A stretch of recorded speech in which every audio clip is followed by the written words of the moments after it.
Multiple choice question start करते हैं। Controlling chapter के कुछ इम्पोर्टेंट मल्टीपल चॉइस क्वेश्चन हैं एग्ज़ाम पॉइंट ऑफ व्यू से जो आ सकते हैं। तो यहाँ सबसे पहला पॉइंट है बच्चों, in controlling actual performances compared with. हम एक्चुअल परफॉर्मेंस को किससे कंपेयर करते हैं? आंसर आप यहाँ देख रहे हैं, जो बोल्ड है वो आंसर है। जैसे कि प्लांट परफॉर्मेंस, तो कंपैरिजन किस किस के बीच किया जाता है? एक्चुअल परफॉर्मेंस को हम प्लांट परफॉर्मेंस से कंपेयर करते हैं। तो पहले का आंसर है बी, प्लांट परफॉर्मेंस, यानी जो प्लानिंग की है उसी के अकॉर्डिंग परफॉर्मेंस करना। और अगर कुछ कमी आती है तो उसे क्या कहते हैं? कंट्रोलिंग करना। उसे कहते हैं कंट्रोल करना, कंट्रोलिंग बोलते हैं उसे। सेकंड पॉइंट है कंट्रोलिंग इज। कंट्रोलिंग क्या है? ए ऑप्शन है बैकवर्ड लुकिंग फंक्शन है, फॉरवर्ड लुकिंग फंक्शन है। तो कंट्रोलिंग दोनों है। कंट्रोलिंग बैकवर्ड लुकिंग फंक्शन भी है क्योंकि वो प्रीवियस रिजल्ट को भी देखता है कि पास्ट में क्या परफॉर्मेंस रही, उसी को देख करके फ्यूचर के एस्टीमेट्स लगाए जाते हैं, फ्यूचर का अनुमान लगाया जाता है। और फॉरवर्ड भी है क्योंकि फॉरवर्ड किसके बेस पर होगा? पास्ट के बेस पर होगा। तो हम कह सकते हैं कि controlling both backward as well as forward looking function दोनों है। तो इसका आंसर है सी। नेक्स्ट क्वेश्चन स्टार्ट करते हैं। कंट्रोलिंग एंड प्लानिंग आर, दोनों क्या हैं एक दूसरे से? तो ये इसका आंसर है इंटरडिपेंडेंट फंक्शन। इंटरडिपेंडेंट फंक्शन से मतलब ये होता है कि कंट्रोलिंग प्लानिंग पर डिपेंडेंट है और प्लानिंग कंट्रोलिंग पर डिपेंडेंट है। अगर हम कुछ प्लान करेंगे फ्यूचर के लिए तभी उसकी कंट्रोलिंग की जाएगी, और कंट्रोलिंग किसकी करेंगे? जो हमने प्लान बनाया हुआ है। तो इसलिए कंट्रोलिंग दोनों इंटरडिपेंडेंट फंक्शन है। नेक्स्ट है fourth number, under critical point control manager. इसमें लिखा है critically observe and take action on every deviation, कि हर डेविएशन को देखना, हर डेविएशन पर एक्शन लेना। दूसरा है इग्नोर डेविएशन। तो क्रिटिकल पॉइंट कंट्रोल में क्या होता है? Gives more importance to deviation taking place in key areas. कि हमें देखना होता है, फॉर एग्जांपल जैसे कि मान लीजिए प्रोडक्शन कॉस्ट या रॉ मटेरियल की कॉस्ट अगर 2% बढ़ जाती है तो वो हमारे लिए ज़्यादा इंपॉर्टेंट है और वो टॉप लेवल के नोटिस में आना चाहिए, क्योंकि उससे क्या होता है कि पूरी ऑर्गेनाइजेशन पर इफेक्ट पड़ता है। किसी एक पर्टिकुलर डिपार्टमेंट पर उसका इफेक्ट नहीं पड़ता, होल ऑर्गेनाइजेशन पर उसका इम्पैक्ट पड़ता है। तो इसका आंसर है C, gives more importance to deviation taking place in key areas. Next question number 5, under management by exception manager. क्या होगा इसका आंसर? फर्स्ट आंसर है इसका, set up a range and deviation with a range are ignore and beyond range are taking seriously. Management by exception manager में और भी इसमें option दिए गए हैं आपको कि all deviation are taking seriously, A और बी। लेकिन आंसर क्या है इसका? ए इसका आंसर है, क्योंकि इसमें हम क्या करते हैं, it means manager who try to control everything. ऐसा नहीं है कि हर चीज़ को मैनेजर ही कंट्रोल कर सकता है। अगर हम ये देखेंगे कि सब चीज़ों को मैनेजर कंट्रोल कर लेगा तो वो कोई कंट्रोलिंग नहीं कर सकता, इसलिए कुछ एक्सेप्शंस होते हैं। तो इसलिए इसका आंसर ए है। नेक्स्ट है management by exception and critical point control technique of controlling. A option है waste energy and efforts of manager, save energy and efforts of manager. तो आंसर है इसका B, save energy and efforts of manager. क्योंकि top level को ये नहीं कि हर चीज़ में इंटरफेयर करना चाहिए, कि थोड़ा सा डेविएशन है तो उसे छोड़ा जा सकता है, जिससे कि जो इम्पोर्टेंट इशूज़ हैं उस पर ध्यान ज़्यादा दिया जा सके। तो इसलिए इसमें आंसर होगा save energy and efforts of manager. Next question है when mismatch between planned and actual performance. अगर कोई मिसमैच होता है प्लान्ड परफॉर्मेंस में और एक्चुअल परफॉर्मेंस में, इज ड्यू टू ओवर और understating of plan, then it is called, तो उसे बोलते हैं strategic control.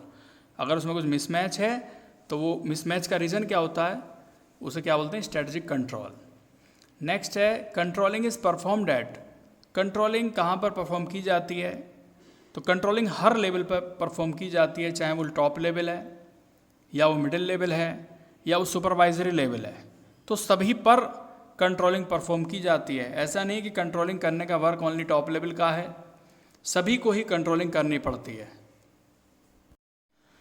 9th question, planning provide. Planning क्या प्रोवाइड कराता है? डायरेक्टिंग टू कंट्रोलिंग, कंट्रोलिंग भी प्रोवाइड कराता है, स्टैंडर्ड फॉर कंट्रोलिंग ये भी प्रोवाइड कराता है और बेस फॉर कंट्रोलिंग भी है। तो इसमें आंसर है all of the above. Next question है 10 number, if deviation are minor it should be. अगर डेविएशन माइनर है, माइनर का मतलब ये है कि अगर बहुत कम है, डेविएशन कहते हैं जो फ्लैक्चुएशन होता है, जो कमी होती है उसे डेविएशन कहते हैं। तो आंसर क्या होगा, बी इग्नोर, यानी हम उसे इग्नोर कर सकते हैं। तो ये था आपका 10 नंबर क्वेश्चन। यहाँ पर 11 number question, measurement of employee performance can be done by. Measurement जो की जाती है एम्प्लॉय की, वो परफॉर्मेंस किस तरीके से की जाती है। तो इसमें है परफॉर्मेंस रिपोर्ट, कि हर एम्प्लॉयज़ की परफॉर्मेंस रिपोर्ट बनती है, रिपोर्ट कार्ड बनता है और उसी से उसकी परफॉर्मेंस मेज़र की जाती है। तो इसलिए इसका आंसर होगा परफॉर्मेंस रिपोर्ट। नेक्स्ट आता है standard can be set in following terms. तो दोनों आते हैं, क्वालिटेटिव भी और क्वांटिटेटिव भी। क्वालिटेटिव भी हमारी क्वालिटी इतनी है, ये रहनी चाहिए हमारी क्वालिटी, और क्वांटिटेटिव किया जाता है फिगर में, जैसे कि 100 है, 80% है, 90% है, इस टाइप से ये क्वांटिटेटिव है। और क्वालिटेटिव की क्वालिटी हमारी कम नहीं होना चाहिए। अगर किसी हम कोई चीज़ प्रोवाइड करा रहे हैं तो अच्छी क्वालिटी का वो गुड्स प्रोडक्ट होना चाहिए।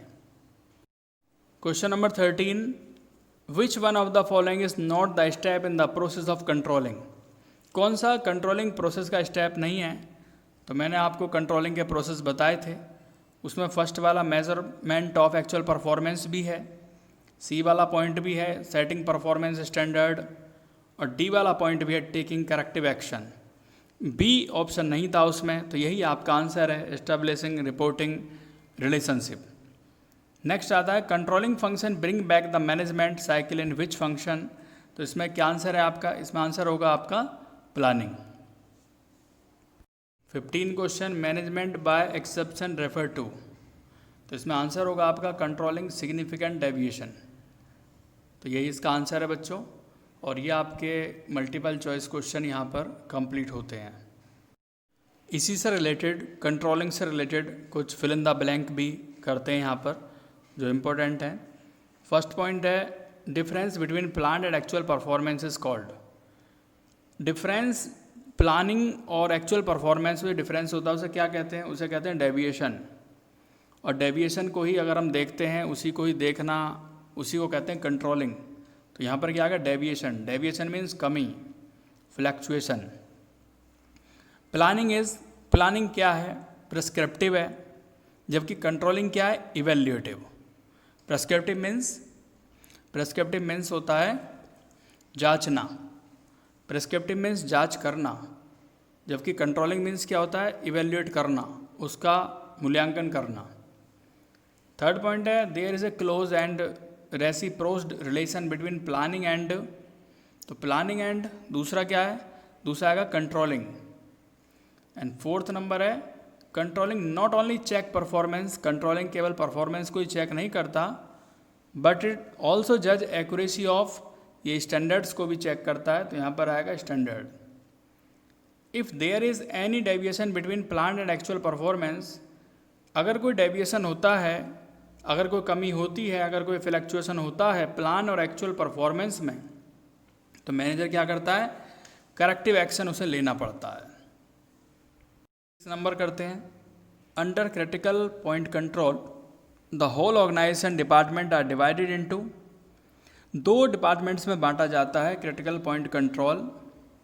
एक तो की एरिया जो इम्पोर्टेंट एरियाज होते हैं, और एक नॉन की एरिया। सेवंथ है function ensure work accomplishment as per plan, कि प्लान के अकॉर्डिंग वर्क होना चाहिए। तो एक इसमें क्या आएगा, इसमें आएगा आपका कंट्रोलिंग। नेक्स्ट है planning provide for controlling. Planning क्या प्रोवाइड कराता है, प्लानिंग प्रोवाइड कराता है बेस। इसमें बेस भी लिख सकते हैं आप और स्टैंडर्ड भी लिख सकते हैं। In last step in controlling process, last step क्या होता है, फीडबैक रिपोर्ट तैयार करना। फीडबैक रिपोर्ट किसकी तैयार करना है, एम्प्लॉयज़ की, उनके परफॉर्मेंस के अकॉर्डिंग, जो परफॉर्मेंस उन्होंने की है एम्प्लॉयज़ ने। Controlling is both. कंट्रोलिंग क्या है, पहले भी आ चुका है कि कंट्रोलिंग बैकवर्ड लुकिंग भी है और कंट्रोलिंग फॉरवर्ड लुकिंग भी है। यानी कंट्रोलिंग हमें पास्ट की भी देखनी पड़ती है, पास्ट में भी हमें मेज़र करना पड़ता है कि पास्ट में परफॉर्मेंस कैसी रही और उसी के अकॉर्डिंग फ्यूचर में प्लानिंग की जाती है, उसी को देखते हुए। तो ये थे आपके यहाँ पर fill in the blank. Next start करते हैं, इसमें कुछ ट्रू फॉल्स हैं। तो 5 ट्रू फॉल्स क्वेश्चंस हैं, ये बताना है आपको इसमें ट्रू होगा या फॉल्स होगा। तो controlling function and after giving feedback report, तो इसमें क्या होगा, ये क्या है, फीडबैक रिपोर्ट क्या, controlling function and after giving feedback report, तो इसका ऑप्शन है फॉल्स, ये गलत है। Controlling is a task of supervisory level, क्या कंट्रोलिंग सुपरवाइजरी लेवल पर ही की जाती है, तो ये भी बच्चों फॉल्स है, क्योंकि कंट्रोलिंग हर लेवल पर की जाती है, चाहे वो टॉप लेवल है, मिडिल लेवल है या वो लोअर लेवल है। थर्ड पॉइंट है controlling is an empty exercise without planning, तो कंट्रोलिंग वही प्लानिंग के बिना कुछ नहीं है, ये तो हम जानते ही हैं, तो ये ट्रू है। A manager who try to control everything may end up controlling nothing, जो मैनेजर ये समझता है कि सब चीज़ को मैं कंट्रोल कर दूंगा, एक्चुअल में वो कंट्रोलिंग नहीं है, तो ये भी ठीक है। Deviation can be negative only, deviation बच्चों 2 तरीके के होते हैं, एक पॉजिटिव डेविएशन होता है, दूसरा नेगेटिव डेविएशन होता है।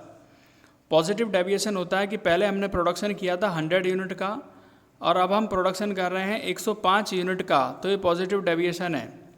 दूसरी तरफ हमने अनुमान लगाया था भी कि 100 यूनिट का हम प्रोडक्शन करेंगे, लेकिन प्रोडक्शन हुआ 70 यूनिट का, तो वो नेगेटिव डेविएशन है। तो हम कह सकते हैं कि डेविएशन दोनों होते हैं, पॉजिटिव भी और नेगेटिव भी। तो ये आपके कंप्लीट होते हैं यहाँ पे ट्रू फॉल्स।